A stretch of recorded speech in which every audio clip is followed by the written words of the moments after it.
Joining me today is a woman who you may think you know after watching her for 6 seasons on The Real Housewives of New York City, but there is so much more to learn, and it's all here in her new book, Make It Nice. Dorinda Medley, welcome to the middle. Yeah. Congratulations. I am so excited. Did you see the article in Vogue on it? Yes, I saw the article in Vogue. I have to say, I'm going to give myself a shout out, which I don't usually do. I'm usually quite humble, but that's the second time in Vogue in like 2 months. What's going on? I mean, you can be 56 and be in Vogue for the first time. Are you just on cloud nine since the launch? And how has your aura been? What has the reaction been like since this has been released? Well, you know what's very nice is that I feel like I was put on pause. The world was put on pause. I was up in the Berkshires. We all were I said we were like a toothpick in the ocean, right? We didn't know what we were doing. And it's so nice to look back at that time and realize that I kind of gave birth to something really nice. You know, I can look back and say, first of all, it's a memoir I have for my daughter forever. I was thinking one day when Hannah's 90, if she misses me, she can pick it up and see her mom.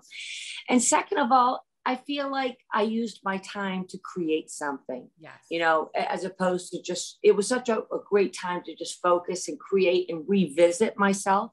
I really had a fun time revisiting myself in all those different stages. And I learned a lot about myself, which was surprising. A lot about you, and I enjoyed every page. So for people who haven't read it yet, what can they expect from the book? Why should they pick it up, even if they think they know you so well? Well, that's the point right there. I think that's point in case. You know, I think when people watch you on a show, they think they know you, right? They say, oh yeah, she lived in London, or oh yeah, she was married to Richard or has a daughter, but they don't. It's kind of like the frosting and not the cake. So they know what the frosting is, but they don't know the cake, you know. And I wanted to give them a little bit more about how I came to be in this place, you know, kind of follow the breadcrumbs. And so it makes sense more. So many people have said to me, well, now I get it. Now I get why you love hosting. Or even a beautiful moment the other day at the book loft in Great Barrington, this woman walked up and said, I lost my mother 2 years ago. And she said, I was her caregiver for the last 6 months. And it was so wonderful to see that someone else had to go through that journey. And I could actually feel like you were sitting there walking me through the journey. And I felt so much closer to you, right? Because when I talk about Richard, he's sort of Richard, my husband, Richard, the stepfather, totally restored. Mm-hmm. I never really talk about what his departure meant for me and my family, right? Yeah. And I think that makes people understand it a little bit more. And I think it does resonate with anyone who has, like you said, been through that, because my mom went through that with my grandmom and she loves you. So that's, as soon as I read that part, it was like, you have to read, I'll send her a book. Oh, yeah, she'll love it. She'll be so excited. Seriously, I'll send me, you know, I'll give you my phone number. I'll send her a nice book to her. No, because she's the same age as you. She's like, she always looks so fabulous. She's like, please tell her. I'm like, I'll tell her.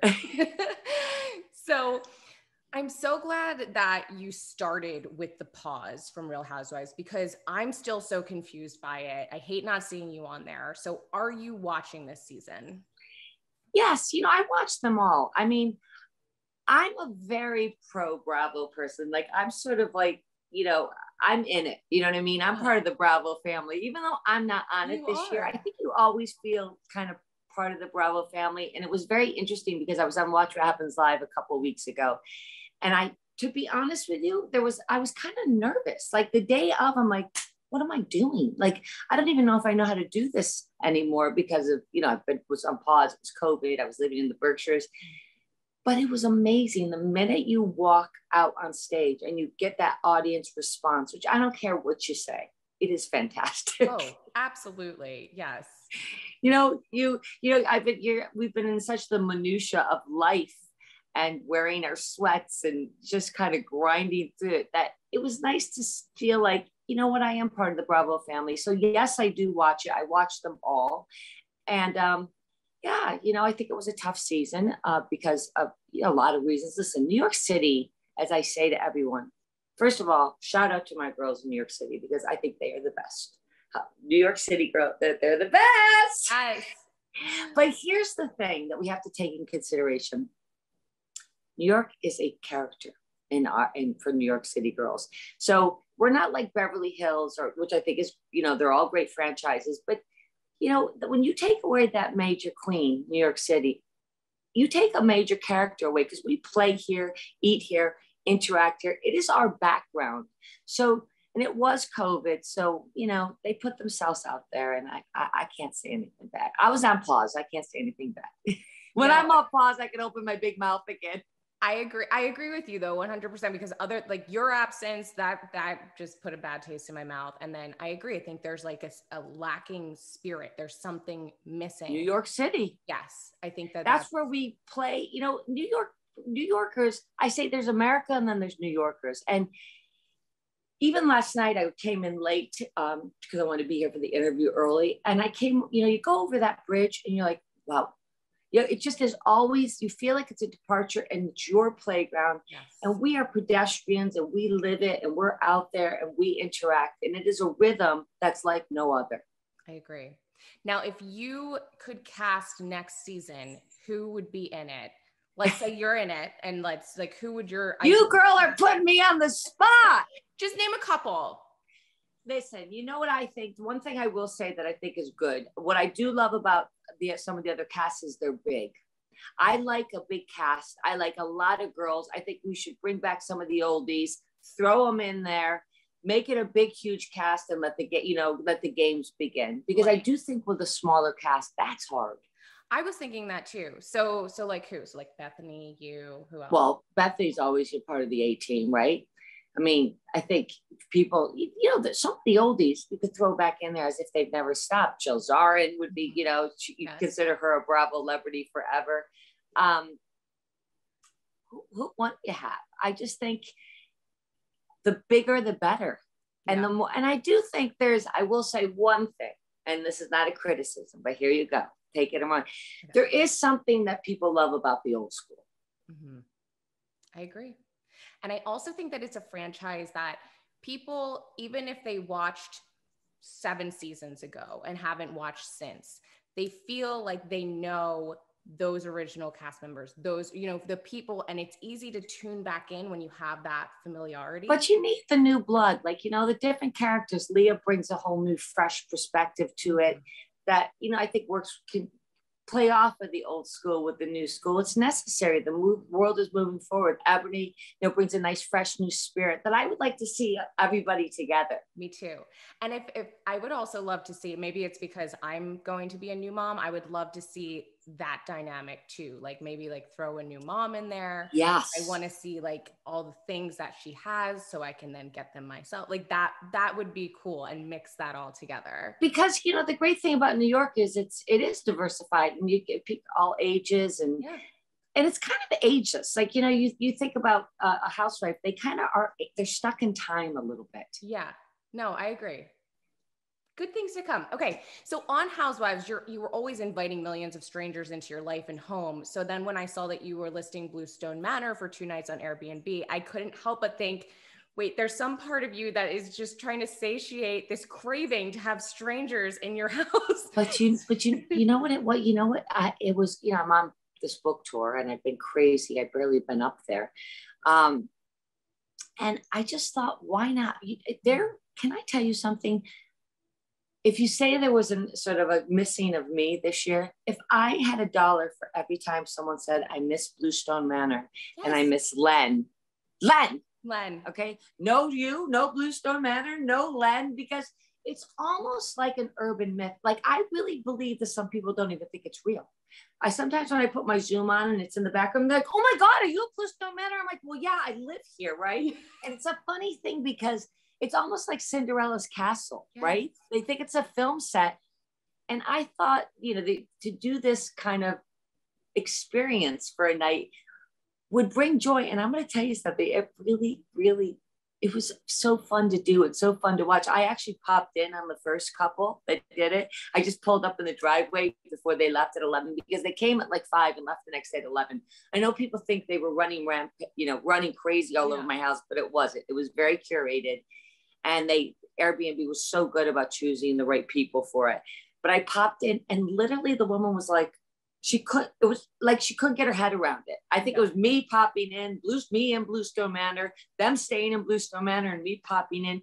And literally the woman said to me, I said, oh my God, you've left it so beautifully. Oh no, we didn't sit on anything. I said, well, why not?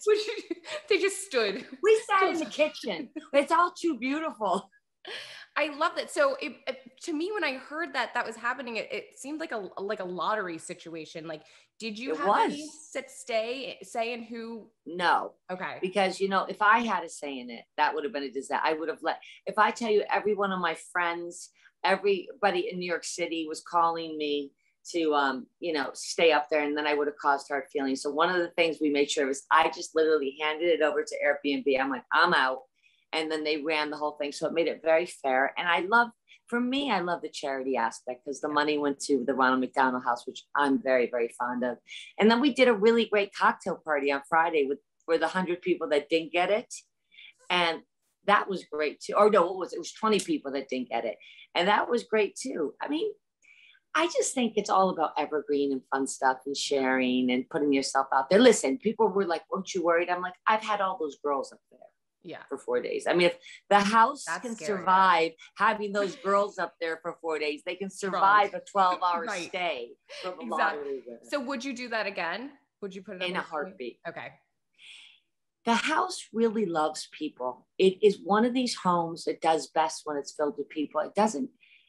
It's just a house. It's very cozy. It's very depthy. Mm-hmm. It's very warm. And I think it just lends itself to having people in it. And when I host, I was saying this yesterday to my friend Greg, I'm not an on top of you kind of host. Like when you come in, I want you to enjoy the house. I want you to do your own thing.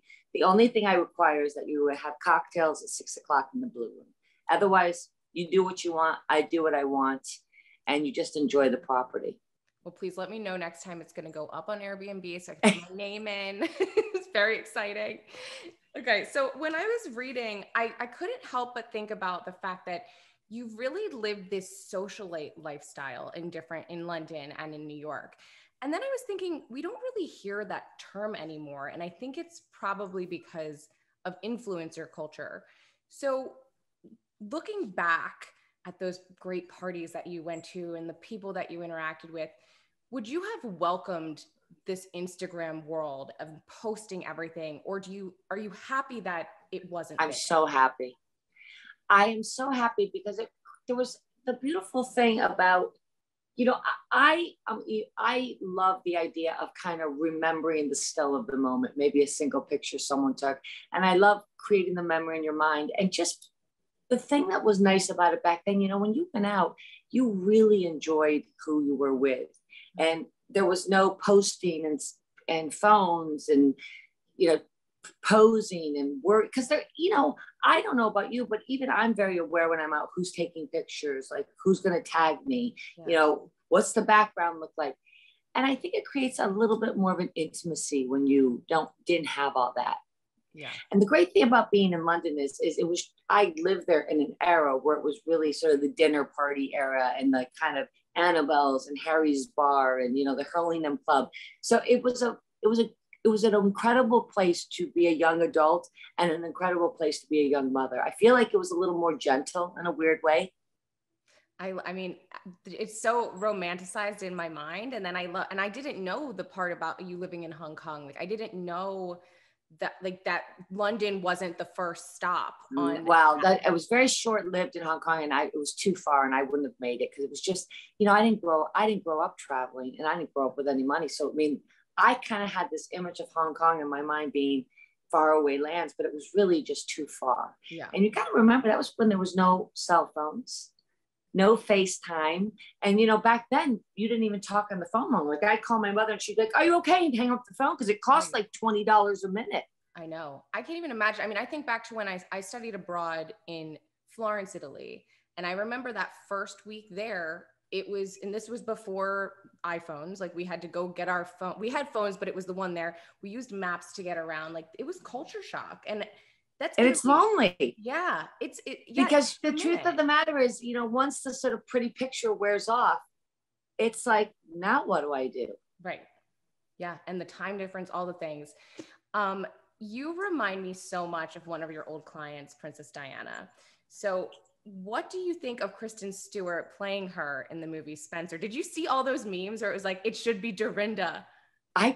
Someone told me that, but so busy. I got to look at that. I think I should have played her. You should. You should have just, I mean, maybe there will be like a sequel and they'll just. Exactly. I haven't seen that yet because I've been so crazy busy. I didn't, I got Naomi Watts when I could see her. I didn't get it at first, but what do you think of it? I didn't get it at all until I saw the photos. Like they did a great job with hair and makeup, but just, it wouldn't be my first. Right? I'm curious to see how she'll do, but yeah. I'm going to look up all the memes. I'm going to have my friend Tim look up all the memes. He does that. Because when I first saw the memes, I was like, oh my God, Dorinda's acting now. Like, this is so exciting. So would you, you talk about this 6-year cycle in the book. What could you see? And that's real. That's so interesting. That every 6 years. Growing up a Catholic, it kind of came to me, growing up such a staunch Catholic and being a very spiritual person. Like when I realized that writing the book, I was like, as I said in the book, it's almost like the devil comes to dance with me every 6 years, and I have to, it sets me on like I'm going to test you a little bit. Yeah. So this would be now the beginning, right? This book is now the beginning of the next 6. Is there anything that you like? Is there another book, or is there an adaptation? I want to be like, I was Iris Arfel. I can never say her name right. Hannah gets so mad at me. But look at, she's 100 years old, and she just was her birthday the other day. Look at how many things she has achieved just in the last 20 years. Mm-hmm. So you look at something like that, and she lost her husband, and she just kept on going. I just think I want to be endlessly creative. I really do. I love working. I don't do well with idle hands. I love adventure. I definitely want to now in this phase travel a lot more. I can't wait to travel again because not having Hannah grown up, and I'm not dating anyone or anything. I really have this freedom and this desire to venture a bit. Okay. And I think that's a Sagittarian thing. We love to adventure and venture out there. But I really see this next 6 years being a very creative phase. I definitely want to write another book. Okay. I'm begging Simon & Schuster to do it like an entertainment book or a Bluestone Manor cookbook, because I just think it would marry very well with this book. And I just think anything to do with home and decorating and I've got my Bluestone Manor bourbon coming out, which is a beautiful piece. I think people will just buy it because the bottle's so beautiful. And then I have a Bluestone Manor candle, and I'm just sort of moving. I want to do something next that I can see myself doing for the next 20 years. Okay. Because I don't see myself not working. Yeah, no, I don't either. Well, it's excited. Just, I don't do well with idle hands. I really don't. I can't wait to see what comes next. Everyone needs to get the book. Also, shout out to the photos in the they're so cute. I don't want to give them all away, but I love a book with pictures like that. Me too. And don't forget, my audio is in my voice. So if you like my voice, get it. If you don't, read the book. I love it. Do both. I read the book, listen to the audio. Dorinda, thank you so much. Everyone needs to follow you so we can watch all the things that happen. Dorinda Medley. Awesome. And definitely stay on so you can give me your number so I can send your mom a nice personalized book. I will. Thank you so much. Bye-bye.